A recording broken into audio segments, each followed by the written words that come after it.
চক্ষুটা বন্ধ হয়ে যায়, তখন আপনার আমার কাছের আদরের স্ত্রী, কাছের প্রিয় সন্তানেরা বেশিক্ষণ থাকবে না, সর্বোচ্চ 1 ঘন্টা 2 ঘন্টা 3 ঘন্টা, তারপর সাথে কবরে রেখে আসবে, ঠিক কিনা?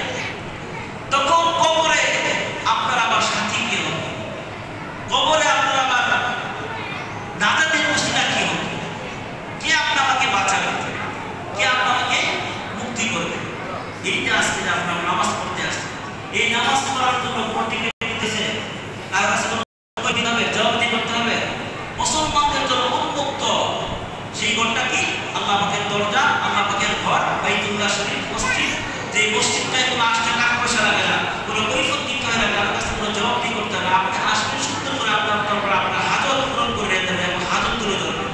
এই 5 ওয়াক্ত নামাজ যদি সঠিক সময়ে পড়তে পারি, রমজান মাসে রোজা যদি সঠিকভাবে আদায় করতে পারি, যাকাতটা সঠিকভাবে দিতে পারি এবং হজটাকে সঠিকভাবে পালন করতে পারি, আপনার আমার লেনদেন পরিষ্কার করতে পারি, মানুষের সাথে সদাচরণ করতে পারি, কারো হক যদি না নষ্ট করে থাকি, তাহলে দেখবেন আপনার আমার জন্য কবরটাই জান্নাত হয়ে যাবে। সুবহানাল্লাহ।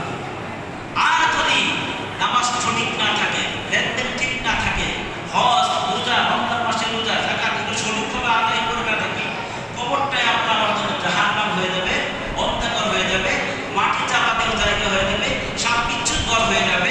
তখন কেউ আপনাকে বাঁচাতে পারবে না। সুতরাং আমরা এখানে আসছি নামাজ পড়ার জন্য, আর এই নামাজ পড়ার জন্য প্রথম শর্ত হচ্ছে সহি শুদ্ধভাবে এনে অন্তর করে জেনে বুঝে নামাজ আদায় করতে হবে।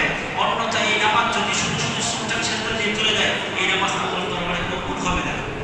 আল্লাহ তাআলা আমাদের সবাইকে সহিভাবে, সহি শুদ্ধভাবে এনে অন্তর করে আমাদের নিয়ম কানুন জেনে বুঝে নামাজ আদায় করার তৌফিক দান করুন, আর আমাদেরকে এনে অন্তর করার তৌফিক দান করুন। বিশেষ করে কোরআনটাকে আমরা পড়বো, কোরআনটাকে আমরা ধরবো, বুঝবো, জানবো। দেখবেন আল্লাহ তাআলা আপনাদের রিজিকের মধ্যে বরকত দান করে দিবেন। কোরআন থেকে আমরা অনেক দূরে সরে আছি, কোরআন থেকে আমরা অনেক পিছিয়ে আছি। এই কোরআনটাকে বুঝুন, জানুন। বিশেষ করে 5 ওয়াক্ত আমাদের পরে যদি 5টা সূরা আমরা তেলাওয়াত করতে পারি, ওই ব্যক্তির রিজিকের মধ্যে কখনো অভাব হবে না। ওই ব্যক্তির রিজিকের মধ্যে কখনো অভাব আসলে সে দরিদ্রতায় ভুগবে না। ফজর নামাজের পরে সূরাতুল ইয়াসিন আমরা তেলাওয়াত করব। এই সূরাটাকে পবিত্র কোরআনের অন্তর বলা হয়, কলবুল কোরআন বলা হয়, কোরআনের অন্তর বলা হয়। ফজর নামাজের পর সূরাতুল ইয়াসিন তেলাওয়াত করব। যোহরের নামাজের পর সূরাতুল ফাতিহা 26 নম্বর পারা 10 নম্বর পৃষ্ঠায় এই সূরাটা আছে, এই সূরাটা তেলাওয়াত করবেন। আসরের নামাজের পরে 29 নম্বর পারা সূরাতুল নামাজ তেলাওয়াত করব, আম্মা ইয়াতাসাআলুন। তারপরে মাগরিবের নামাজের পরে 27 পারা সূরা আর রহমানের পরের সূরাটায় সূরা ওয়াকিয়া তেলাওয়াত করব মাগরিব নামাজের পরে। ইশার নামাজের পরে 29 পারা প্রথম সূরাটায় সূরাতুল মুলক, তাবারাকাল্লাযী বিয়াদিহিল মুলক, এই সূরাটা আমরা তেলাওয়াত করব। 5 ওয়াক্ত নামাজের পরে 5টা সূরা তেলাওয়াত করব।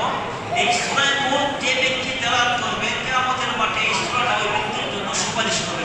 সুবহানাল্লাহ। যে কোনো শাস্তি যদি ওই ব্যক্তির উপর আসতে থাকে, ওই সূরাটাকে ওখানে যে বাধা হয়ে যাবে এবং তার জন্য মুক্তির কামনা করবে, তার জন্য মুক্তির জন্য তাদের জন্য ইন্টারফেয়ার করবে। যে সূরাটার নাম হচ্ছে সূরাতুল মুলক। ইনশাআল্লাহ আমরা যারা কোরআন পড়ি, কোরআন বুঝি এবং শিখেছি, অবশ্যই 5 ওয়াক্ত নামাজের পরে এই সূরাগুলো তেলাওয়াত করব, আমল করব।